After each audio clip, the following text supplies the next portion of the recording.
we integrate to Amazon, we pull the data, we bring it into our database, and we sum it and aggregate it the proper way. So when you want to run a proper profit or loss, you can see month over month exactly how much money you're making. Welcome to the My Future Business Show, where we get you in front of your best audience and keep you there. Not only are we interviewing the biggest names in business to help you become even more successful, we're inviting you to book your spot on the show to help you grow your business. So at the end of the call, make sure you fill in the interview application form at myfuturebusiness.com/interviews.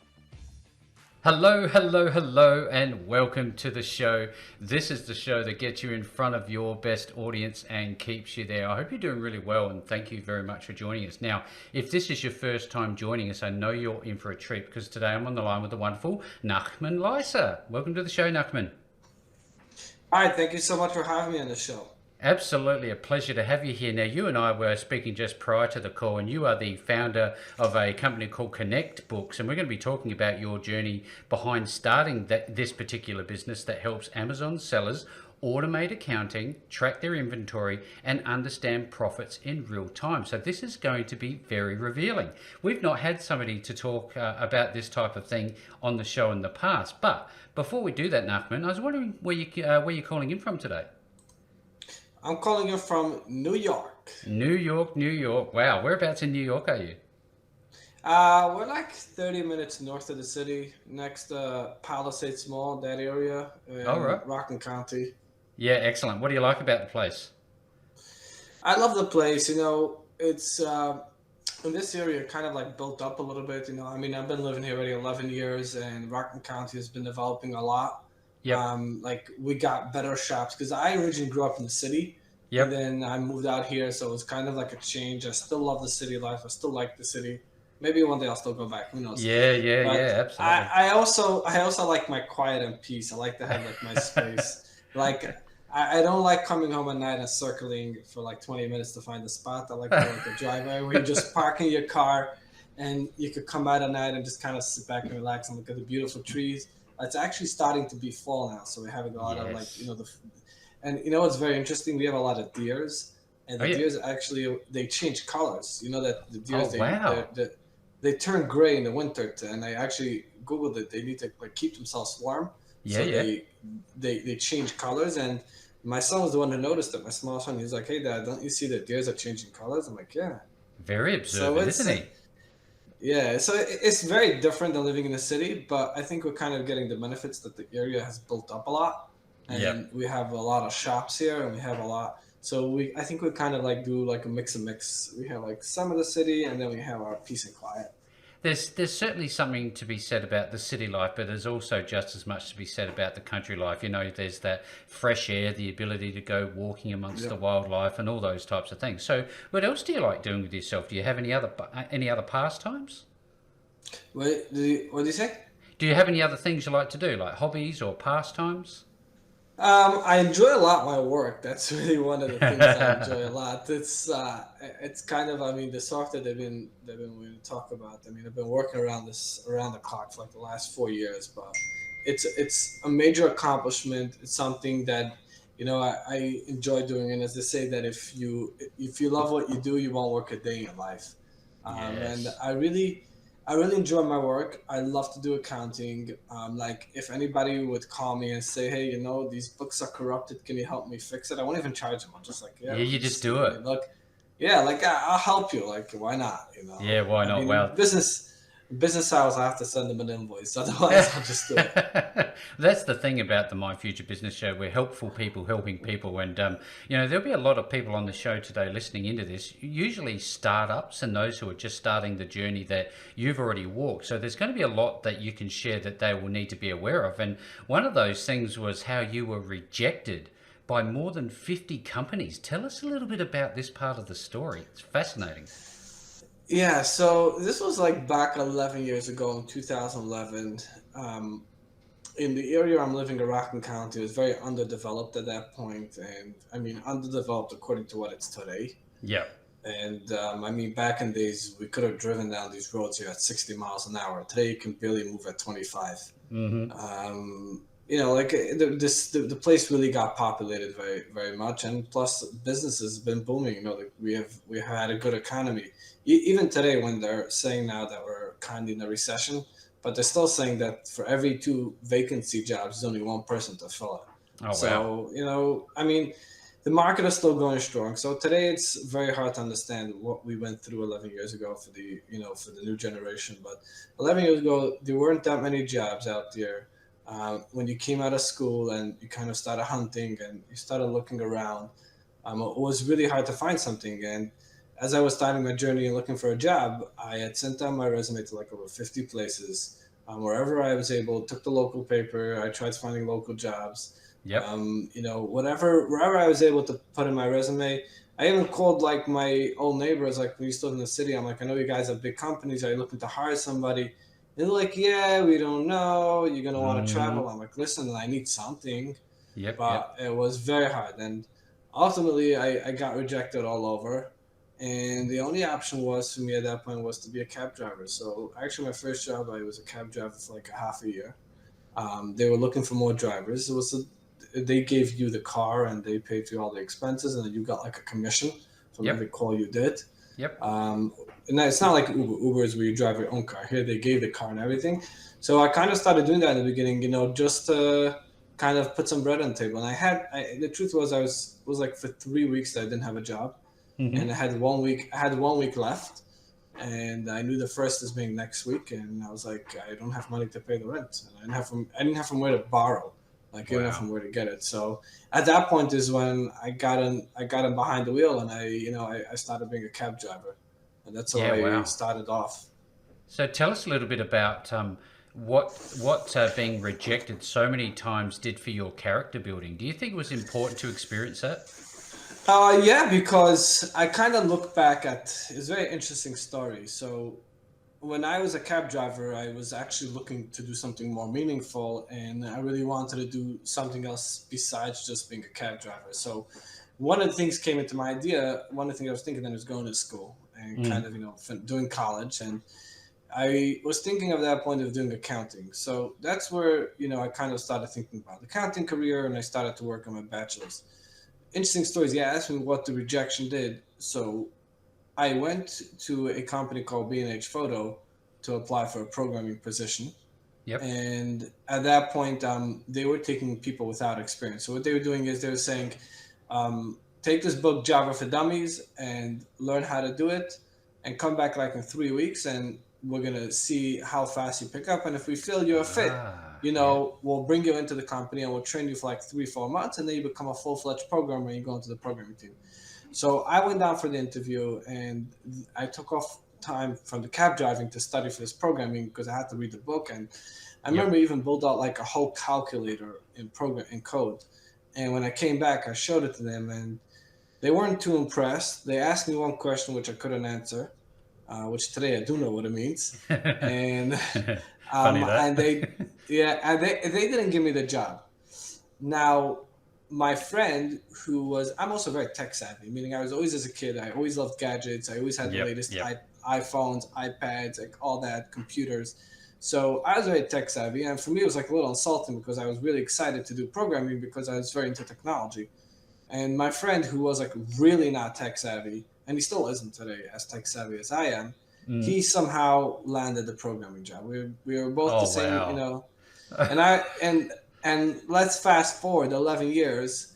He like right away started off like in a prestigious way. He started off right away as a programmer, and Hmm. now he's like the manager of the programmers, but he is still sitting in that company.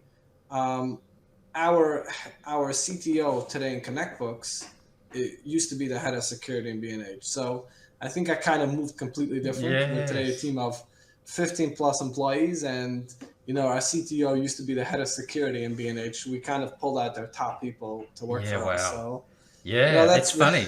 Isn't that funny this how is the transitions and your tangents, you meet at a point in time, then all of a sudden, you're top of the tree. Yeah, listen, but that's what rejection does. Rejection like puts you in a certain position, and the thing is, you have to always just keep on fighting. I would say my biggest strength to say that you know, the thing that I did the most in the last, 10 years that really brought me to where I was today is that I never gave up. And even in school, even in the small things, before getting into the big world of business and that part, even while I went, so as I was a cab driver, I started to go to school and I started to work on my bachelor's. And then I had, even in the master's, I didn't have it easy. I was working full time plus going to school at the same time, and then there were certain tests that I had to retake and whatever it was. It wasn't. I just didn't have the time to study, and Yep. I didn't. As and plus doing full school and doing a full master's degree program, which is very very difficult. Wow. So, I can but I knew imagine. one. Yeah, I knew one thing. I'm not giving it up. Once I started, I'm gonna finish. Whether should it take 2 years or should it take 4 years? It took me at the end, I would say, from beginning of my bachelor's to my master's, approximately 4 years. But I Yeah. graduated at the end of the day. I graduated with that degree. Look, congratulations on that. That's a credit to you. Now, I wonder, along all of this, I often find that when I struggle, I need to turn to somebody or at least need to talk to somebody. Did you have anybody like that in your sphere, to talk to, some sort of a mentorship role? Was there anybody in your life at that time? So I have a very close relationship with my mother, Yeah, um, yeah, yep, and I keep up with her all the time. And usually, before any big decision, I always discuss it with her. She has been very much pushing me and like kind of keeping me going through in it. yep, And the thing I can always say about my mother is that sometimes you talk to other people, you don't always know if they have your best interest. Sometimes you're questioning yourself. Like let's say even you talk to a lawyer, right? yep. You can talk to a lawyer and he can tell you do X, Y, and Z. But on the other hand, you can kind of think, maybe is he really telling me to go that route because he'll make more money and Yeah, he'll, yeah. be able to Makes you file more. wonder. But yeah, but with your mother, you don't have that. So, No. that Well, was you'd hope always not. yeah, she hasn't taken a dollar from me. So yeah. No, that's wonderful. Thank you so much for sharing. Now, again, another thing that comes through just from talking to you is your mindset is so strong. You've talked about committing. It's kind of like the burning the boats thing, isn't it? That people talk about. If you're going to make a decision, burn the boat so you can't turn back. Once you've made a decision, you just keep going. Is that the way you live your life in general now? Yeah. So once I started, the problem was that I would say I always kept on investing, and I've seen other people like start other businesses like or not where what I would say like in a partnership. If I would any partnership I ever want to go into, I'd always make sure that the other party has skin in the game, because if they Yep. have no skin in the game, then when it's time to check out, they'll just check out. And Nothing to every new lose. business, every new business you're gonna have that checkout time. You're gonna Yep. struggle. No, I don't think I found a single person that just opened a business and said, from day one I was a rocket ship. You start off, you sometimes you kick it off very good in the beginning and then you kind of struggle later on, or sometimes you struggle in the beginning to kick it off and then you get the hang of it and you move on to it. But Yep. as each way as its business forms, you have those ups and downs and you have your times when you struggle. And if you don't have skin in the game, so, so what happened in my past when I started for my bachelor's, so I had a kind of interesting story. So, and when I was working for the car service company, I Mm. was a cab driver. Then I Yep. got promoted to be the dispatcher. And then I was dispatcher, the manager of the company left and I got promoted to be the manager. So at that point, like I was still working on my bachelor's, and then I Yep. finished my bachelor's and I started to work on my master's, and I was still the manager of the car sales company. Car sales company is a very tough business because we had to work from 8 a.m. till 10 p.m. Meaning the company was open, and I had to be on call. Plus, I also had to be on call Sundays, so it was really hard to keep up with school. The bachelor's was kind of more of an easier degree. The Yep. master's is where I did a master's in accounting. That was tough. So at that point, I came to a pivot. I was like, either I kind of continue this job that I have now, because at this point I have a good job, because Mm-hmm. I'm no Mm-hmm. more I was a manager, not a driver, or kind of I kick off this job and I move into I'm going to go for my accounting degree. So at that point, I called my uncle. My uncle is a big business guy, and I asked him, what should I do? I'm like, I'm kind of in a dilemma. So he was like, either I stick with this or I stick with this. Both of these is like One or the other. driving me Yep. nuts. Yeah. So he tells me, Nachman, what do you want to be when you're 30 years old? Do you want to be the car service manager or do you want to be the accountant? I said, I'd rather be the accountant. He said, can you like afford to go to school and work something? I said, yeah, I can probably switch around and find some part-time job and work around. Yep. So he said, then just go for it. So at that point, I made the decision that I'm giving up the job and I'm pursuing the accounting. Then what happened was my boss owned another company besides a cab business. He had a wholesale kitchen business where they manufactured kitchen cabinets. Oh yeah. Yep. And when I told him that I'm leaving the car service company, he was kind of shocked. But I told him, listen, I want to focus on my career. So he said, okay. And then like 2 days later, he calls me back and he says, by the way, you want to learn accounting. We're looking for someone to do the bookkeeping here in the company. It's really the Ah. same thing that you want to do. So why don't you just come in here? So I ended up switching over to that job, and that was like kind of my initial investment in my career, where like I made a career change, I made a job change, and I started to do accounting. And Yep. I picked a lot up on the job, and it took me a good couple of years to like finish the masters and got that all done. Mm-hmm. And at that point, where I was already very experienced in accounting, and that's when I kind of started looking to do something on my own. So Yep. after that, I decided I got rejected again at that point because I tried to get a job by CPA firm. So when I went to school, I did for accounting, and I didn't do taxes. We did just financials, but I Understood. wanted to start working for a CPA and learn how to do taxes, and eventually open my own tax practice. And most CPAs that I went to were like, so you're gonna come here and sit here for 2 or 3 years and then just open your own firm. And me, like, all honesty, like I just don't know how to lie. So I was like, yeah, No. I Yeah. mean, Yeah. Yep. Yep. I mean, I'm not gonna sit here forever, Who like does? I'm right. So they were like, okay, so then just get out of here. So that's how like a few of the interviews went, and some of them didn't even respond. And Mm. so I kind of like stuck again. So then I came up with this idea that I was going to open a bookkeeping company that was going to focus on doing bookkeeping for small to medium sized businesses.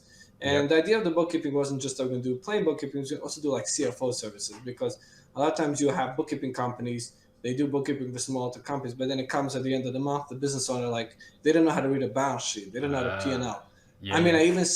I see it even today.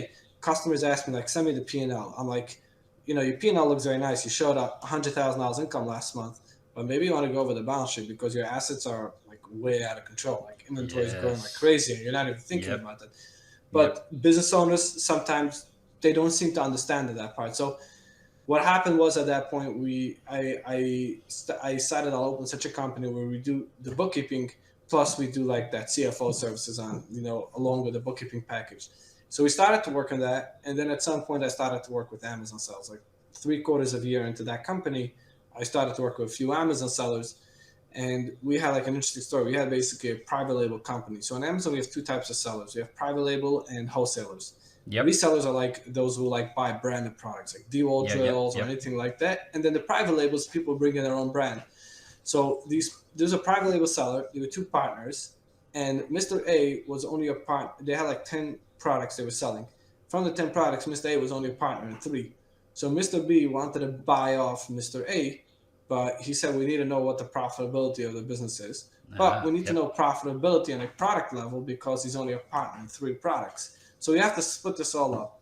So that was a big job to do. And these people, of course, had no books, no records, no nothing. I was like working off a bunch of emails and bank statement. So Not much I more. was yeah, so I was tasked with that job. It took me like a good 4 to 5 months to put the whole picture together, and we kind of sent them the report. And at that point, I was thinking to myself, because I was looking to expand my bookkeeping company and I wanted to grow the business. I was thinking if I can like kind of niche into the Amazon space where it doesn't look Yes. like these two like good stuff in the accounting field, I can kind of expand and elaborate and can kind of grow the business there.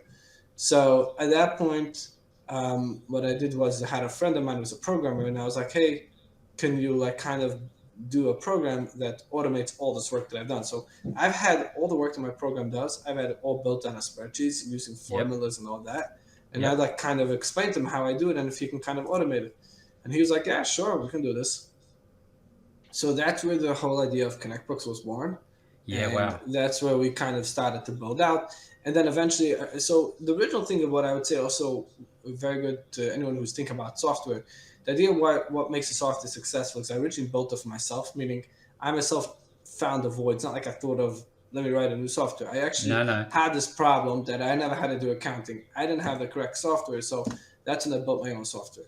And then as we started talking to other Amazon sellers, they were like, we have in-house bookkeepers, so smaller sellers said, listen, we'll give you the bookkeeping and, use the software. Bigger sellers like, we have in-house bookkeepers, but we want to, we would use your software. So we kind of switched it into two separate companies, Yep. and we run them today completely separate. So we have the software on its own, and then we have the bookkeeping company on its own. Yeah. Yeah. Yep. And on the software, we service today over 1,000 Amazon sellers who are Wow. using our software every single day.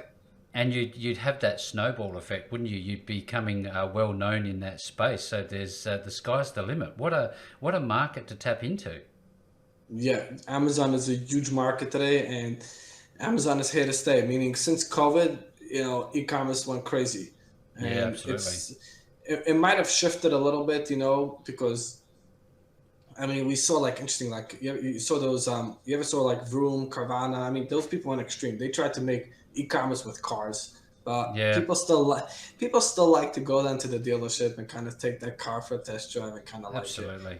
You're Yep. not just gonna lay your phone in bed at night and order like a new car. No, the investment's too big. I love how you've Yeah. shared your story with us, because there is always a journey behind this. You've taken some risks. You've backed yourself to be a winner in this space. You've seen a problem. This is a big thing.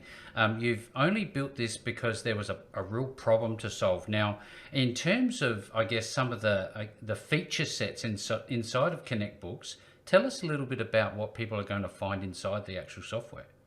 What does it do? So the goal of the actual software is to help you get clarity in business. So when you want to know exactly what's going on in your business, and you want to kind of have a set of books to know exactly how much money you're making. So that's just like a common example. We're heading into Yep. Q4. We're heading now to Yep. Q4. In November, let's say you purchase $600,000 worth of inventory. However, the amount of inventory you sold a month was only 300,000. So technically, you purchased 300,000 more inventory than you actually sold in that month. But the reason why you do that is you're preparing for the holiday season in December. Yep. Now, you don't want to show a $300,000 loss in November because you purchased more inventory. So you need to kind of keep track of the the inventory you purchase, that this is really inventory that you're purchasing for this month, Hmm. and how much your sales are. Because otherwise, if you're not going to keep track, like, okay, this month I sold 300,000 worth of inventory, but I also purchased additional 600. Like, if you're not going to have those numbers clear pat, you're going to have no clue how well your business is doing, You because won't know where you you are. yeah, you'll see like you lost 300,000. And Yep. what e-commerce is very different. Like, all the softwares really originally were built, like, let's say you have a storefront, a brick and mortar. So there's you go, whatever you do, there's going to be somebody who's going to ring up a sale. Like, if you're going to loans, you get a cashier, you have the register, you kind of like swipe through what you have. The problem with Yep. Amazon is that people just go, they send everything into Amazon, they can send in pallets and pallets and truckloads of stuff, and Amazon just takes care of everything for you. So by the time the day is over, there's no like cash register to like pull out all the transactions. You have to actually pull it from Amazon, and there's so many things happening there. There's so much data going on there that you kind of like don't even know where to begin and where to Yep. start and how to kind of pull that all together. So that's where we come into play. We kind of want to give you clarity in your book. So the way we do it is we integrate to Amazon, we pull the data, we bring it into our database, and we kind of sum it and aggregate it the proper way, whatever information is needed, and then we send all that data to QuickBooks. So when you have your books up and running and it's normally set up and you want to run a proper profit and loss, you could kind of see exactly month over month exactly how much money you're making. So you're kind of in the loop to know if your business did make money this month, if your business Or didn't it make didn't. money. Yep. Yeah, and many times you can have where, like, I have a customer that made last year 1.4 million in net income.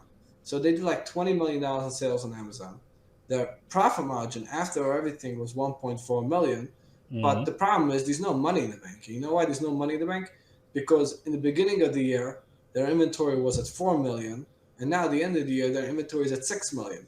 So if you made 1.4 million dollars worth of, if you made 1.4 million dollars in net income, but you increased your inventory with additional 2 million, technically you're at a loss of At a loss. $600,000. Ah, Yeah, and yep. people don't realize that. And when you're doing $20 million sales, there's no way for you to kind of manually do this. Even the smaller accounts, it's a lot of work, a lot of nitty gritty details that we kind of crunch together and make sure it's done properly. So, I tell you we'll, what, we'll that you are the missing link, aren't you, in this whole chain? yeah. So That's pretty powerful. So we kind of give them we kind of help them get a set of books, and we kind of get them to set of pictures so they see every month how things are moving. They kind of see if something goes wrong, they know where to catch it. They know not to wait till the end of the year to find out what's wrong. And then we also have in our website we also have certain type of reports which give you more detailed analysis on an item level. Like for example, I mean, if you ever go into Amazon, let's see, type in camera, you'll see it pops up like 500,000 results. And then like the Yeah. five on the top are going to be ads. If you click into that, you're paying per click. So you want to kind of know, like when you advertise a certain product, like how much money are you making? You know, let's say your sales on a certain product is $10,000, your Amazon fees are like 3,000, and then you have ad spend, let's say another 2,000. You want to kind of know after all Amazon fees and after ad spend and storage fees and your cost of goods sold, Where are you? what Where are are you? Yep. yeah, how much money are you making? That's what you kind Yep. of want to figure out. And those detailed reports are a little harder to digest in QuickBooks. So what we do Yep. is we have built out all those detailed reports in our website. Yep. And so we basically give the client the full picture. They get a general P&L month over month from QuickBooks. If they want to break it down to an item level and understand what's going on, that they can do. And when they log into our website, they kind of see there every single product, exactly how much money they're Ah, making, all the way down on to the a penny. on a very granular level too. That's amazing. Now, tell me, I know that QuickBooks integrates with a number of different suites for Amazon sellers. What sort of integrations do you offer? Do you Um, integrate with all the major players? yeah, so we integrate with Amazon, all marketplaces Mm-hmm. like Amazon Canada, Mexico, EU, UK, and all those. We also integrate with eBay. We integrate Yep. with Walmart, and we finally just released our Shopify integration.